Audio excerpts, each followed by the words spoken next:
None other than Shivaji గారు, please మీ మాటలతో. అందరికీ నమస్కారం అండి. అమ్మా నమస్కారం అందరికీ. హర హర మహాదేవ శంభో శంకర.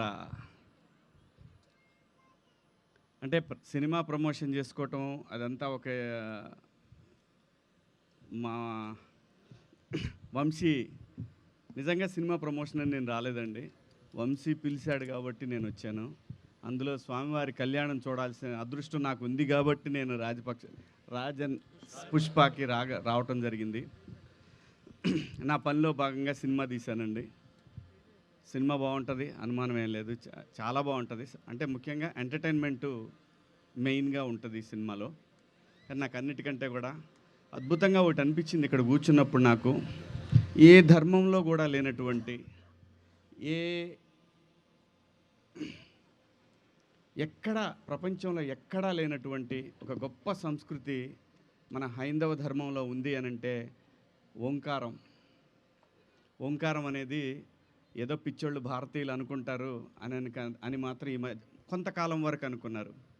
కానీ నాసా వాళ్ళు ప్రోబ్ను ఎప్పుడైతే సూర్యుడి దగ్గర పంపించారో దగ్గరకు వెళ్ళే కొద్దీ ఓంకారం అనే దాన్ని వాళ్ళు కూడా యాక్సెప్ట్ చేశారు. కాబట్టి మన పెద్దవాళ్ళు, మన ఋషులు, మహర్షులు ఎంత గొప్పవాళ్ళో ఒకసారి అనిపిస్తూ ఉంటుంది.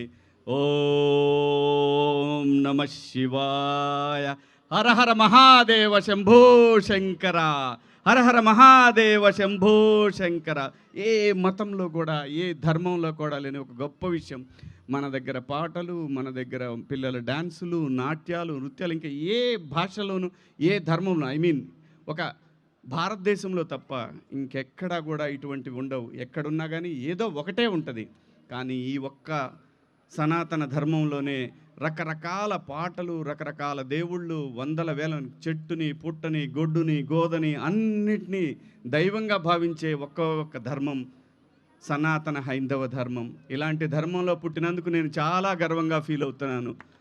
చాలా చాలా గర్వంగా ఫీల్ అవుతున్నాను నేను ఈ ధర్మంలో పుట్టినందుకు.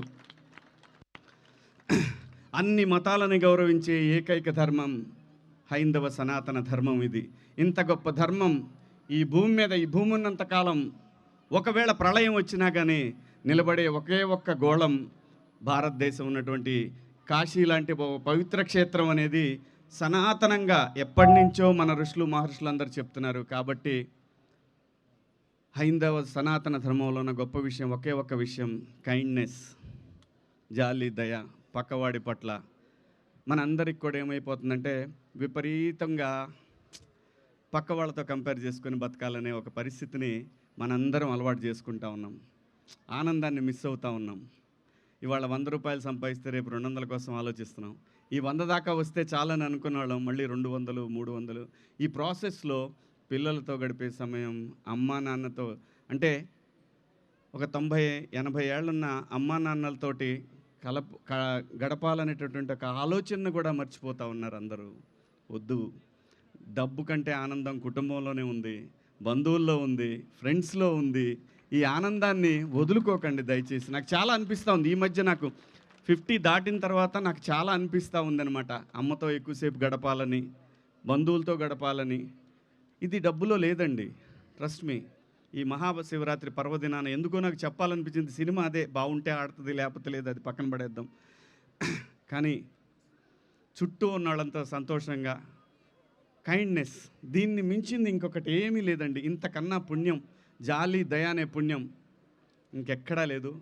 హర హర మహాదేవ శంభో శంకర. మీ అందరూ బాగుండాలి, మీతో పాటు దేశం బాగుండాలి, దేశంతో పాటు రాష్ట్రం, మనం అందరం, దాంతోపాటు నా సినిమా కూడా డబ్బులు రావాలి. అంతా థ్యాంక్ యూ సో మచ్ అండి. మీ అందరినీ కలవటం, ఆ పరమశివుడిని ఈ రోజున నేను దర్శించుకోవటం నాకు చాలా ఆనందంగా ఉంది. ఈ అవకాశం కల్పించిన మా తమ్ముడు వంశీ, చాలా ఒక 20-25 ఏళ్ళుగా తెలుసు వంశీ నాకు.